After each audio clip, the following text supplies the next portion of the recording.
Hello everybody and welcome to my live stream today. What I'm going to be talking about is your inner child. Now I've done two other live streams, one yesterday and one last Friday, that were talking about the shadow, and this is another little follow-on from that. I want to say thank you for coming on live and watching me. Do tell me you're here. And a big thank you to the replay watchers. If you are catching me when I've finished, feel free to go and skip these first few minutes of introduction if you are a replay watcher. Hi Robin, lovely to see you here.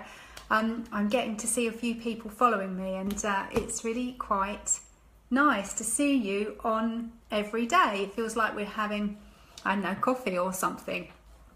Anyway, so I'm Sarah Negus, the modern day shaman and spiritual mentor, and what do? Well, my passion is helping you guys look inside yourself, look inside your inner world, to discover the secrets that are in there about you, master all of the things that perhaps are a little bit challenging within you, so that you can really uncover your unseen potential, that amazing person that you are and who you are moving towards.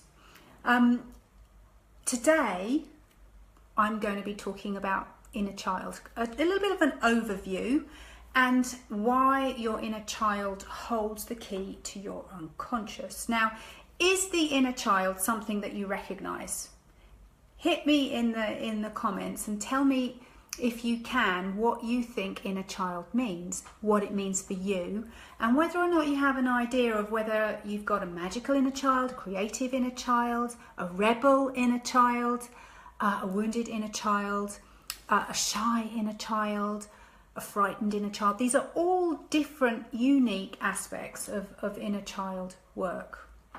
Now, if you want a little bit more information about all of the things I do, please have a look on my website, www.sarahnegus.com. You can find me across the whole of the social media platforms. I have a Facebook group, Expand Your Energy, Expand Your Impact, and my handle is Sarah Negus or Sarah Ann Negus. I'm on Pinterest, Instagram, Twitter, LinkedIn, and here, Facebook too. I'd love to connect with you. Tell me you're here and where you're from, so that I get a good idea of who I'm talking to. Yesterday we had a little bit of a South African contingent, didn't we? You guys from South Africa were all ganging together. I think we had 4 of you on. Right, so inner child.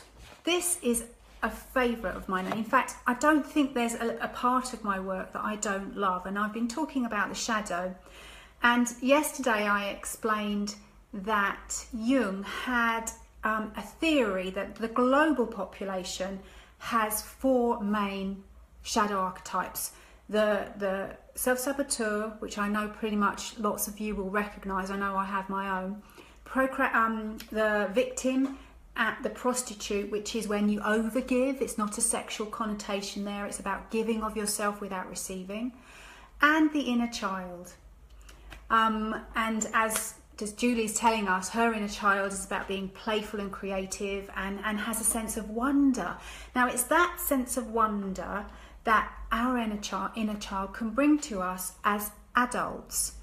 And Robin, I hear you, shy, wounded inner child. Yes, that's something that resonates with me, and that's something that I've done a lot of work on over the years to overcome. So our inner child is a big part of our shadow. A lot of the experiences that happen to us, the situations that come towards us when we're children, we're not able to deal with. You know, we're vulnerable. Our main impetus, if you like, is to survive as a child. Now, we've been landed in this world. We're feeling a great deal of separation. Our parents, although mostly are doing the best they can for us in whatever way that is, it will not be what you need, I need, they needed as children, because, you know, our parents can never be inside ourselves. Our parents can only hold us in the energy that they know or were taught or is theirs.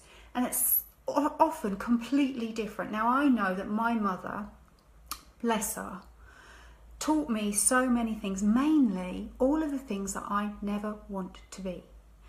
And a lot of her mothering was based on the fact that she never had a mother. Her mother abandoned her when she was 2.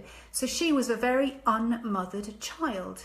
And in that, her way of being my mother was very different to what I needed. I wanted to really feel special. I needed to be really held. And that wasn't something she was able to offer me, although she did the best she could. But I wonder if that's something that you guys out there recognise, in that your parents, although they held you in love, never really were able to give you exactly what you truly needed, what your soul needed, because they couldn't see your soul and you weren't able to communicate and express that. And often, even in adulthood, we're not able to do that well, and it's part of our journey of learning to express our truth from our heart. So the other thing about the inner child is that our first wounding is found or given or felt while we are children, and that primal wound may well have started either pre-birth. It can be part of the soul contract that we have with our mothers, or it can have come, I don't know, as a small baby when perhaps mum wasn't able to stop us crying, or that contact, that eye contact that gives us a feeling of connection was withdrawn for some reason. Primal wound can also come age 3, age 5, all the way up to age 7. And age 7 is where our spiritual mother, our spiritual guide that holds us as a mother, leaves us. So those of you who are parents out there will probably recognise that when your child or children got to about age 7, all of a sudden you expected them to be grown up, but they felt very vulnerable and perhaps had nightmares and wanted to come and be held a whole lot more than you expected them to be. This is why, because their spiritual energy, their spiritual mother energy leaves them, and they have to kind of step into the world alone, as flesh blood being present, and it's hard for them then, or hard for us. Now, within our own inner child as well, we will always have the mother wound and the father wound, because these are our first relationships, and they're the relationships that we look to and idolize. It's like the guru type, energy, where you put someone on a pedestal, yet they're only human. And at some point they will fall off the pedestal and hurt you in some way, although they won't mean it, or disappoint you. And this is the father-mother wounding, and it will be connected to your soul contract that you made before you came, as you were conceived. So the inner child energy is so important to us in our adulthood, in our ability to have wonder in our lives, to look around and think, wow, look how amazing this is, look how abundant I am, look at the leaves on the trees, look at the grass growing in my garden, look at the animals I have around me, look at the family I have around me, and to connect with them, yet know my separateness, for you as well, to know your separateness, yet connection to those around you. Now, the other thing about inner child is that it is our creative power. It's when we didn't have all of these layers of learning that we shouldn't, we couldn't, we must on top of us. So we were there daydreaming all of these amazing things. I mean, when you were small and someone said, what do you want to be when you're a grown-up? I know I used to say a prima donna ballerina. And I could see these infinite possibilities for me. And from my own point of view, there was nothing out there stopping me. All I had to do was go and do it. All I had to do was try it. All I had to do was each step towards it. And this is something that I love to ignite in people now, is that inner child feeling of creativity. Oh my God, I've got an idea. Oh wow, wouldn't it be amazing if this came to fruition? Do you know that feeling? Tell me that you know that feeling sometimes, because it can't just be me. It can't just be me that gets so excited I feel like a child and want to run around. Hit it in the comments if you resonate with that a little bit. The other thing about our inner child is that our energetic sites, our chakras, become activated through our childhood. So our base chakra is from 0 to 7. Sacral chakra, which is relationships, comes from 7 to about 14. Then our sense of self, which is our solar plexus, is from 14 to 21. And then we've got our heart chakra, throat chakra, third eye, and crown, which come through until we're about 27. Fully activated. Obviously they're all working and receiving information all of the time that we're in existence here. But our inner child holds so much information. Now, most of us, well no, 100% of us, all we need when we're children is a feeling of being seen, of being heard, being loved, and a feeling of connection. Often we don't feel it as we need to. It's not gifted to us in the way that we need to, but thank God, because it gives us a process of growth, and it gives us a process of experience, and it allows us to overcome the distortions of the energy of love. And that's what we're here to do. We're here to overcome anger, sadness, rejection, fear, and step into the potential of love, which is the highest vibration of our universe. And our inner child is the access point. She's the key. He is the key to your shadow that's holding all of these things safely away from your everyday life.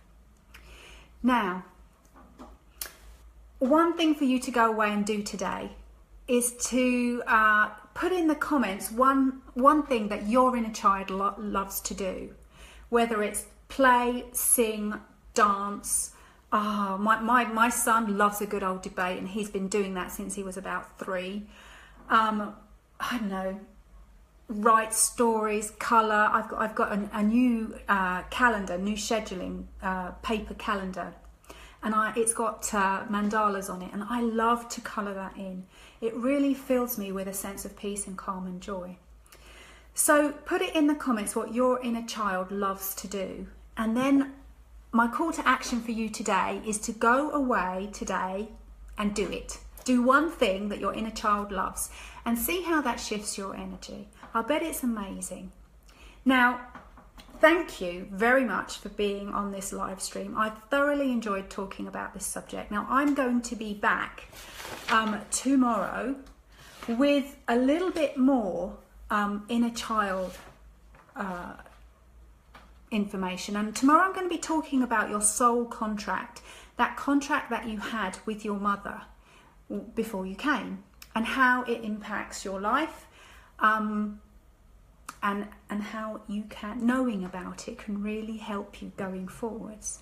So do come and join me. I'm going to be half an hour later tomorrow at 4:30 my time, British summer time, mainly because I've got a client before. So guys, hope you've enjoyed that. Thank you for watching. Don't forget, if you want to connect with me and you're not already, come find me on my group, Expand Your Energy, Expand Your Impact. Search me out on Pinterest, Instagram, LinkedIn, Twitter. I'm Sarah Negus, Sarah Ann Negus. Have a look at my website. And come and join me tomorrow when I'm going to give you a different perspective around your mother, and your soul contract, the soul contract that you had with her. See you tomorrow. Lots of love. Bye, guys.